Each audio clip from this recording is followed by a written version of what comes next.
It had been about a week since my sister Kate died in an accident. My niece Emily was staying at our house. Fortunately or unfortunately, Kate often brought Emily over to our place, so it wasn't a completely unfamiliar environment for her. Moreover, she was quite fond of my husband and me. However, if asked whether this situation was okay as it was, the answer would be no. So, I decided to contact Kate's husband, Tony, once again. The main topic was about Emily. Hello, Tony. Do you have a moment?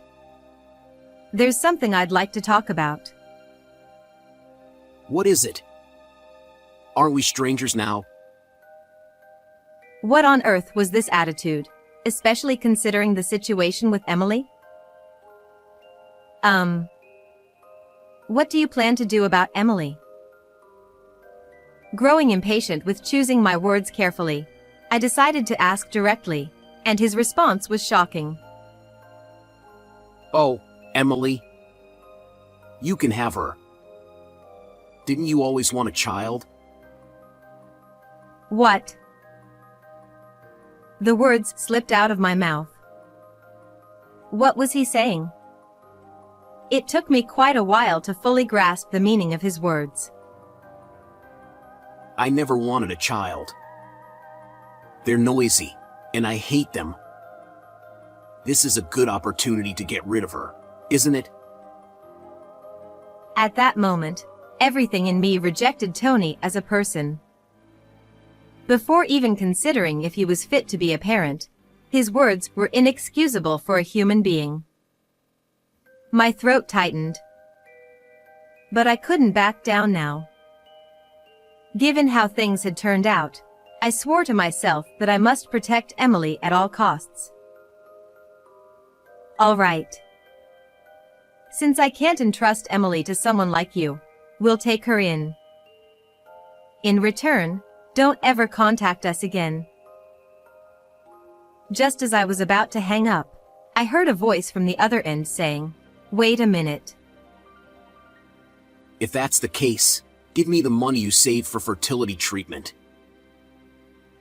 A rare day off for the two of us together. Since both my husband, Steve, and I, Kathy, work, it's unusual for us to be able to relax like this at home during the day. It's a very nice thing. However, that peace didn't last long. A smartphone placed a short distance away started ringing. It's ringing. Yeah. I wonder who it could be at this time. I hope it's not work. I really didn't want our precious day off to be spoiled, but I couldn't just ignore it either. I reluctantly got up and picked up the phone, which was ringing on the dining table. To my surprise, the call was from my mother. We don't have a particularly bad relationship, but we don't contact each other that often, so I had no idea what it could be about. Maybe that's why I was suddenly gripped by an inexplicable sense of anxiety. Hello? Kathy, it's terrible. Kate had an accident. By the time we arrived at the hospital, my sister had already passed away. According to the doctor, the cause of death was a brain contusion resulting from a car accident. My sister Kate had passed away, leaving behind her husband and their 5-year-old daughter. I couldn't possibly accept this reality that had been suddenly thrust upon me. Why? Why did this have to happen to Kate? Steve hugged my shoulders tightly as I was overwhelmed with grief. All I could do was stand before my sister's lifeless body, shedding tears. I don't know how much time passed, but when I finally managed to regain my composure, I decided to step out of the room with Steve to talk for a bit. By the way, what about Tony? It seems he hasn't arrived yet. I wonder what's happened. My mother had told me about the situation leading up to my receiving the call. Apparently, the hospital had initially tried to contact Tony, her husband, but since they couldn't reach him, they had no choice but to call my mother instead. Since Kate and I had moved to New York after getting married, our parents, who still lived in our hometown, couldn't come right away, so the hospital ended up contacting me. Of course, we had tried calling and messaging Tony too, but there had been no response to any of our attempts. Part of me was wondering what he was doing at such a time, while another part of me was worried about him precisely because of the situation. Our emotions were tangled up like a ball of yarn. The clock was nearing 4 in the evening. Kate's daughter, Emily, our niece, was still at kindergarten, and someone needed to pick her up. As we were discussing this, Steve volunteered. I'll go. In the meantime, take care of Kate. He must have been grieving the loss of his sister-in-law too. Yet, even in such a situation, Steve remained dependable and considerate. When Steve returned, he brought Emily with him, as promised. Emily seemed confused, not quite able to grasp the situation. She's only 5. It would be cruel to confront her with the raw reality, and yet, she couldn't understand by simply observing what was happening. For the time being, we would have to lie to her in some way, even if it was a lie meant to protect her. Even knowing this, I felt another sharp pain squeezing my chest. We finally managed to reach Tony just before noon the next day. "Hello, Tony? Where are you right now?" Emily had stayed with us last night, but of course, there had been no contact from him during that time. While I could imagine the grief he must be feeling after losing his wife, I couldn't help but feel uneasy about him neglecting his daughter as well. Oh. I'm at home. I instantly realized he was speaking as if he had just woken up. Or perhaps he sounded like he was still drunk. Given what happened, it was understandable if he had been drinking. But for now, I put that aside and focused on his well-being. Emily is staying with us, so please don't worry about Kate, though. After a brief pause, Tony began speaking slowly, almost as if he was muttering. Yeah. I heard. So, what should I do now? He wasn't crying or panicking. In fact, his tone was strangely calm, which struck me as odd.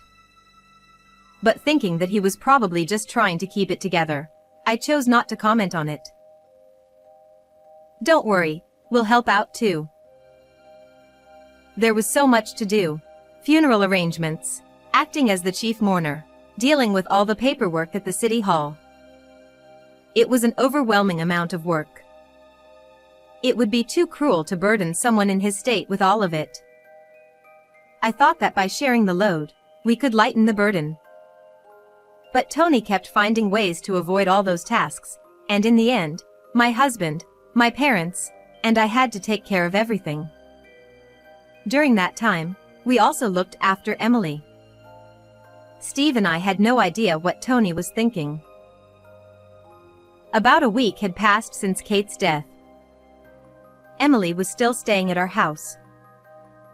Fortunately or unfortunately, Kate often brought Emily over to visit, so it wasn't an entirely unfamiliar environment for her. Besides, she had always been very fond of my husband and me. However, if asked whether this situation was acceptable as it was, the answer would be no. So, I decided to contact Tony again. The main issue was about Emily. "Hello, Tony. Do you have a moment? There's something I need to talk to you about." What is it? We're strangers now, aren't we? The moment I heard those words, I felt as though I had glimpsed the truth behind his calm demeanor the day after Kate died. Perhaps he didn't care at all about the tragedy that had befallen Kate. Even if that wasn't the case, what on earth was this attitude, especially given the situation with Emily? What do you plan to do about Emily? Growing impatient with choosing my words carefully, I decided to ask directly, and his response was shocking. Oh, Emily. You can have her. Didn't you always want a child? What? The words slipped out of my mouth. What was he saying? It took me a considerable amount of time to fully grasp the meaning of his words. I never wanted a child. They're noisy, and I hate them. It's a good chance to get rid of her, isn't it? Do you even realize what you're saying? Were you listening? I don't like noise. Come on, let's talk like adults, calmly. At that moment, everything in me rejected Tony as a person. Before even considering if he was fit to be a parent, his words were inexcusable for any human being. My throat tightened. But I couldn't back down now. Given how things had turned out, I swore to myself that I must protect Emily at all costs. Fine. I can't leave Emily with someone like you, so we'll take her. In return, don't ever contact us again. As I was about to hang up, I heard a voice from the other end saying, "Wait a minute." I reluctantly held the phone to my ear. If that's the case, give me the money you saved for fertility treatments. I heard you were seeing a doctor. Now you've got a child, so it's all good, right? I felt my entire body bristle in shock at his audacity to demand money. This behavior was beyond human. It should be around $30,000, right? I'll settle for that. Who does he think he is? I was boiling with rage. But I thought carefully. Considering the future, if I handed over $30,000 now as a severance fee, we might avoid any trouble later. Paying out of my own earnings wouldn't significantly impact our household finances. After a moment of silence, I spoke, my mouth feeling as heavy as lead. $30,000. I'll pay it, but don't ever contact us again. Glad we could come to an understanding. After getting the bank details, I immediately hung up the phone. I never wanted to hear his voice again. He was such a vile man.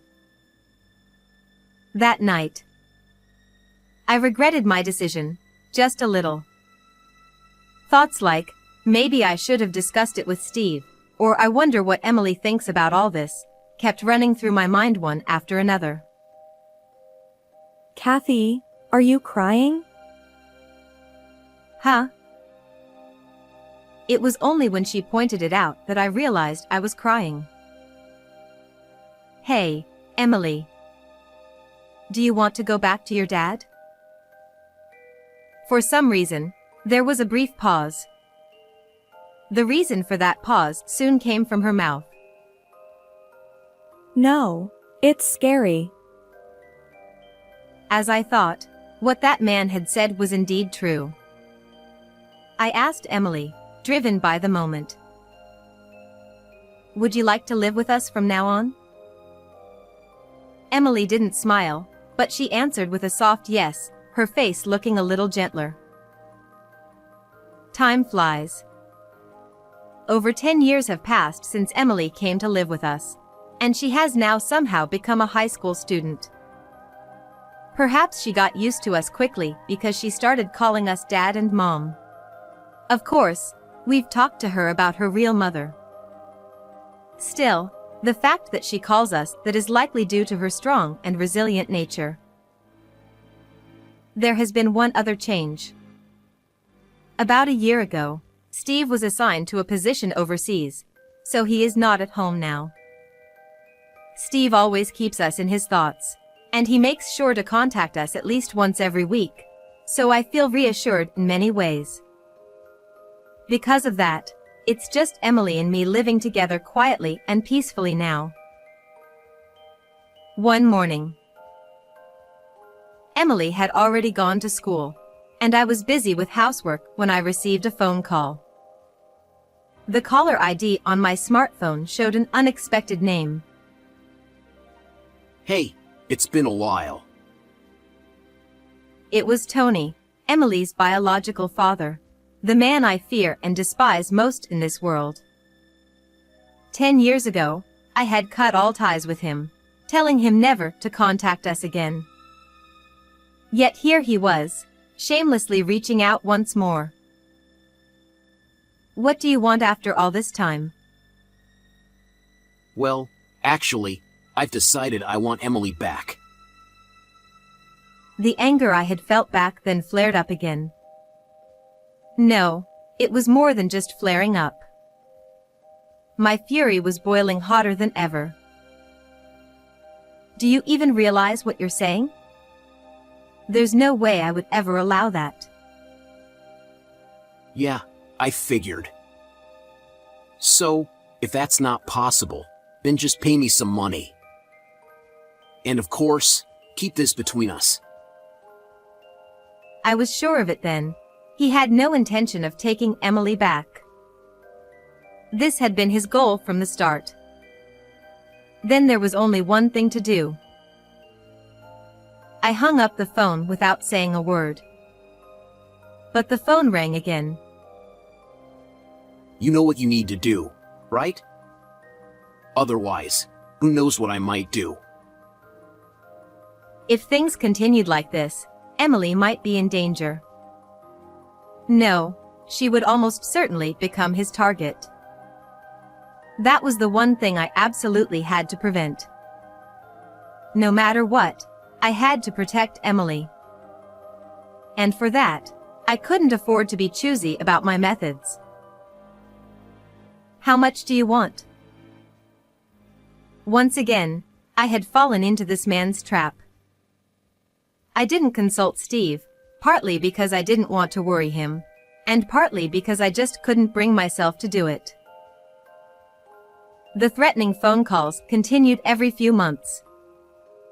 This went on for nearly a year, and Emily was soon approaching her university entrance exams.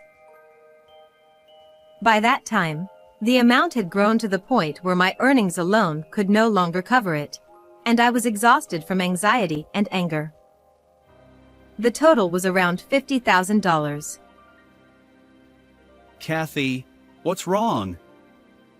Something seems off. It was becoming harder and harder to keep this secret, and it was starting to show, even over the phone. I'm sorry. I have something I need to talk to you about when you come home. All right, but can't you tell me now? You're coming back next week, right? I'd rather talk then, please. Okay, I understand. Steve didn't press further. This was too important, and I didn't think it was something that should be discussed over the phone. The following week, as soon as Steve returned home, I confessed everything.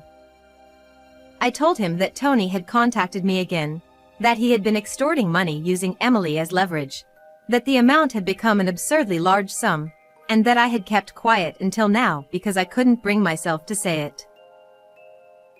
I'm so sorry.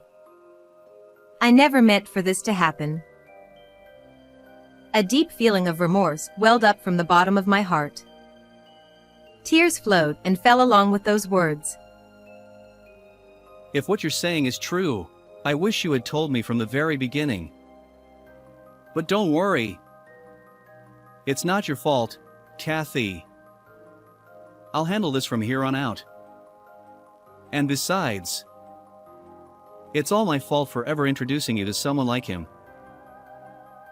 I had seen many sides of Steve over the years. But at this moment, Steve was the saddest, the most dependable, the most passionate, and, above all, the most filled with anger. It was Steve who had introduced my late sister, Kate, to Tony in the first place. Steve and Tony had originally been senior and junior members of the same university club, and he was the one who introduced my sister to Tony. After hearing my story, Steve deeply regretted that decision. I found his weakness. This should be the end of him. Since then, Steve had been visiting mutual friends and had finally managed to uncover some information. I figured out why he's been trying to extort money. It's because of gambling. He's drowning in debt because of it, and apparently, he's even been dipping into his company's funds to pay it off. Apparently, Tony's workplace was a startup company founded by a senior from the same university club days. For the past few months, there had been discrepancies in the company's accounts. Above all, using his own daughter as bait to demand money and then gambling it away was the height of depravity. I found it absolutely unforgivable. So, what are we going to do now? I've already taken care of it. Now we just wait and see. It seemed Steve had spoken with his former classmate, the head of the startup, and reported everything to the appropriate authorities. Then it happened. The doorbell rang with a ding-dong. Hey! Come out! I'm in a lot of trouble because of you. Startled by the loud voice coming through the intercom, Emily peeked out from her room. I'll go out. Emily, stay in your room. Hey, it's you, right? Steve. Thanks to your meddling, I'm being sued by the company. Do something about it. You brought this on yourself. Accept your punishment quietly. Don't be ridiculous. First of all, it's a parent's debt, so the child should pay it back, even if it means selling her body. Enough already. I flinched at Tony's angry shouting, which I could hear even from the dining room, and then I saw Emily pass right in front of me. Emily, where are you going? I told you to stay in your room. Emily smiled as if to say, "It's okay," and walked straight toward the entrance. Oh, is that Emily? You've grown. I am the daughter of the two people in this house. What a way to talk to me after 10 years. But unfortunately, you're still my daughter. The unfortunate one is you. In this country, once you turn 14, you can choose your own parents.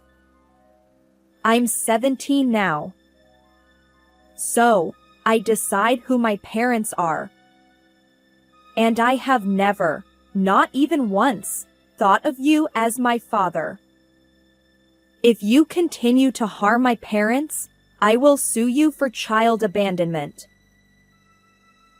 Emily spoke in a single breath. Steve and I, who had followed Emily, were overwhelmed by her words. Emily had done her research and was confronting her biological father with an unyielding attitude, one we had never seen before. I could only imagine what kind of fear lay behind that courage. Hey, acting all grown up, huh? Fine, fine. I'll leave for today. To me, his voice sounded slightly shaky. He must have been caught off guard by such an unexpected blow. With those words, Tony turned on his heel and left. I'm surprised. I didn't know you were studying that much. I was so surprised that I shivered. I had never imagined that the day would come when the daughter I thought I was protecting would end up protecting us.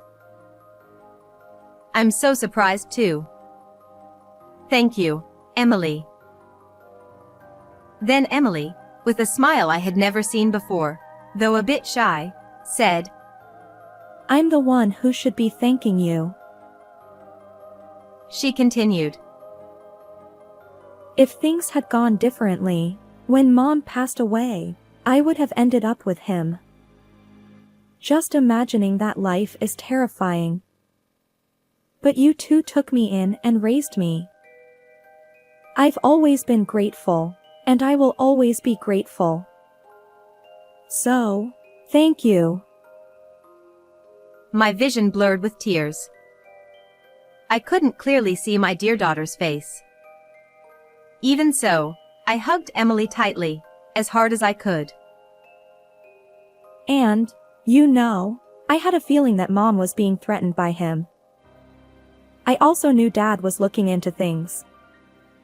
So I thought I had to do something. From now on, I want to be able to protect both of you. That's why I studied so hard. I want to become a lawyer in the future. Thank you. If that's your dream, we'll support you with everything we've got. But remember this, live your life for yourself, not for us. That's right. None of this is your fault, Emily. You don't have to carry it all. But, like your dad, I will always respect your choices. I'm so glad to be your child. We cried, laughed, and embraced each other, the three of us together. Several more years passed, and Emily successfully graduated from the law department of a local university. She became a budding lawyer. Tuition fees, exam costs, and all the other expenses were by no means cheap, but thinking of Emily, it never felt like a burden. In fact, being able to do something for her brought me the greatest happiness. Steve felt the same way, and he worked even harder to support us. Since that incident with Tony showing up unannounced, he had stopped bothering us. We hadn't heard a single call from him, and our days were truly peaceful. There's something I want to talk to you about. Soon after Emily started working at a law firm, she told Steve and me that she wanted to discuss something with us. A bit anxious about what it might be, we sat down at the dining table. I'm thinking of pressing charges against him. By him, she likely meant Tony. But I wondered if it was even possible to file a lawsuit after nearly 20 years had passed. Can you even do that? It's been so long. I can. And if it goes well, we might even be able to recover the money you gave him, Mom. I'm not sure we really understand, but do whatever you feel is right, Emily. He's a man who deserves to be sued, after all. We have no objections. I feel the same as your dad. But don't worry about the money, okay? Don't push yourself too hard. Got it. The court proceedings began, and the cases were resolved in no time. In both the civil lawsuit over child abandonment and the criminal case for extortion against me, the outcome was predictable. We won. Tony was ordered to pay damages. The total amount was approximately $80,000, far exceeding the money he had once extorted from me. However, Tony, who had already been drowning in debt, had no way of paying such a large sum immediately, and he was finally forced to declare bankruptcy. When all the court proceedings wrapped up smoothly, Tony, whom I saw for the first time in years, looked drastically worn out. Emily, Don't ever show your face again.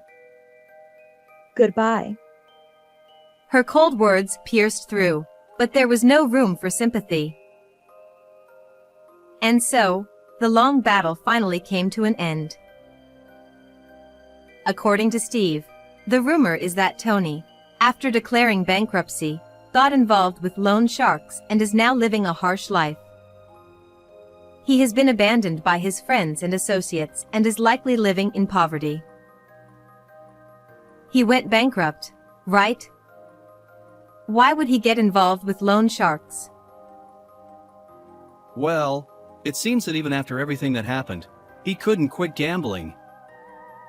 He wasn't always like this, you know. Steve reflected nostalgically on the past. To those who knew him back then, Tony did seem like a reckless guy, but no one expected it to come to this. It is, indeed, a case of reaping what you sow. Meanwhile, Emily's work as a budding lawyer is going well, and she seems very busy every day. She is prioritizing cases involving children, such as child abuse and neglect. Needless to say, it's likely due to her own upbringing. Every time I see her running around so busily, I feel a little worried, but more than that, just seeing her brings a smile to my face. Today is the anniversary of my sister Kate's death. We decided to visit her grave together as a family. Emily, are you ready? Emily, who had taken the day off for this occasion, was modestly dressed up. Not long ago, she was still my niece Emily, but she grew up so much, and now she is a respectable lawyer, our beloved daughter Emily. As I felt the swift passage of time, a mix of happiness, deep emotion, and just a bit of sadness swept over me. I'm almost ready. Okay, I understand. I left Emily's room. As Emily grew older, she began to look more and more like Kate. Perhaps that's where the sadness came from. Sorry to keep you waiting. Mom, what's wrong? Her words jolted me back to reality. I realized I was crying. It reminded me of something that had happened a long time ago, and I found it a bit amusing. That's always been the case for me. When I'm overwhelmed, tears come before words. Huh? Oh, it's nothing. Just a yawn. Did Emily catch that little lie? But it didn't matter. All right, let's go. Kate's grave was in our hometown. After about a 2-hour drive with Steve, we finally arrived at the small church nestled quietly in the serene, rural mountains. Next to the church was Kate's grave. It had been several years since our last visit, but I was sure my parents visited frequently. The gravestone and flowers were well maintained. Mom, it's been a while. She softly touched the gravestone as she spoke. Watching her, I teared up again. And I spoke silently in my heart. Many things have happened, but Kate, your daughter has grown up to be such a fine person. She became a lawyer and is helping many children. And we will continue to make sure our daughter remains happy. How did you enjoy today's story? Don't forget to subscribe to the channel. See you in the next video.